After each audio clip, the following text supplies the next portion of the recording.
कानी बहू। किशोरी लाल जी के बेटे राघव की शादी की बात जगह जगह चल रही थी, लेकिन किशोरी लाल जी को कोई लड़की पसंद ही नहीं आती थी। और उसकी एक ही वजह थी, किशोरी लाल जी का लालची होना। उनको लड़की वालों से मोटा दहेज चाहिए था और इसी चक्कर में एक दिन वो एक बहुत पैसे वाले के घर अपने बेटे का रिश्ता लेकर पहुंचे। उस आदमी का नाम था ओम प्रकाश। देखिए किशोरी लाल जी, मेरी एक ही बेटी है और मेरी सारी संपत्ति जायदाद सब कुछ मेरी बेटी नैना का ही है।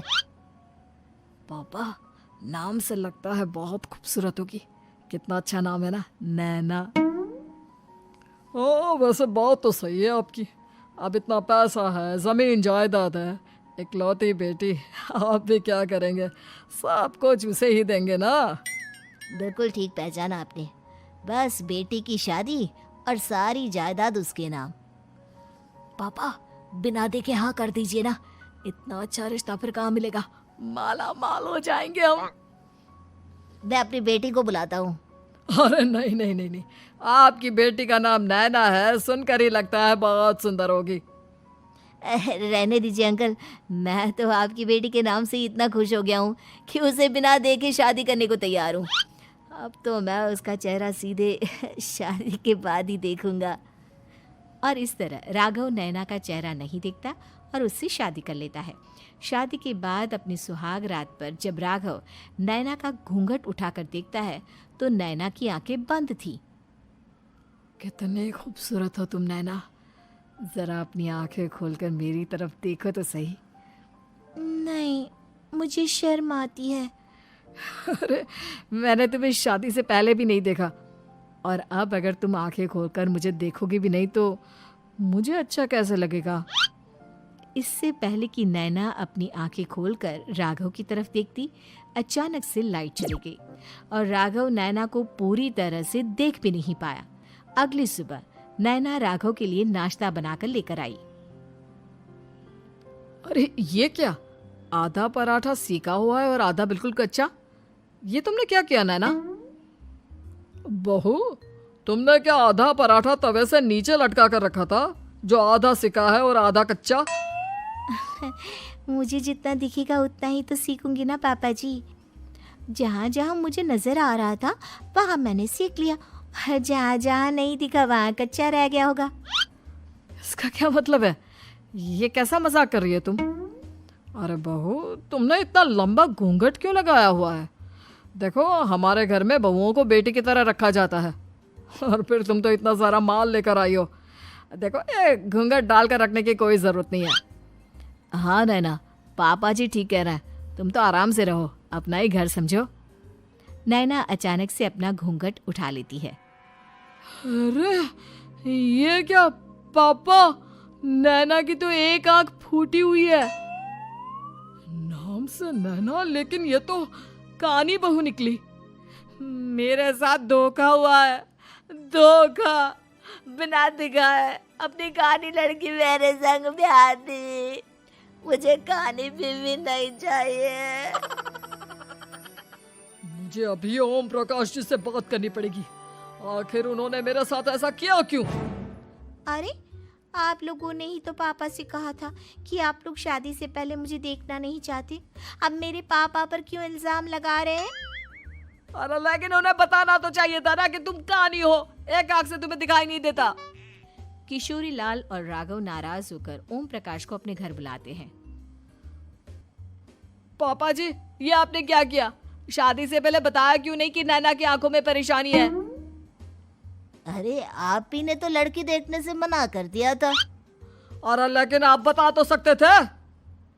आपको तो हमारी बेटी की प्रॉपर्टी चाहिए थी, वो भी पूरी की पूरी। अब क्या हुआ अगर उसे आधा दिखाई देता है?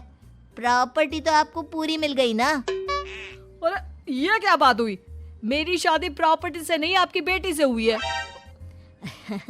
अब ये तो पहले सोचना चाहिए था, तब तो मेरी प्रॉपर्टी देखकर तुम्हारी जुबान लप लपा रही थी।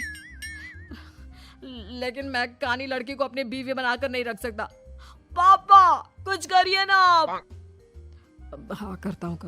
देखिए ओम प्रकाश जी, आप हमारे साथ ऐसा नहीं कर सकते।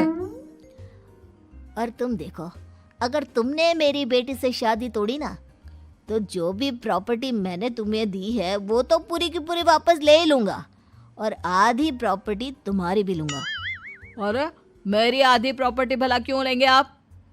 इसलिए क्योंकि मेरी बेटी को आधा नजर आता है और उसकी नज़र अभी तक तुम्हारी आधी जायदाद पर ही पड़ी है। अब तुम उसे घर से निकालोगे तो कुछ तो लेकर जाएगी ना।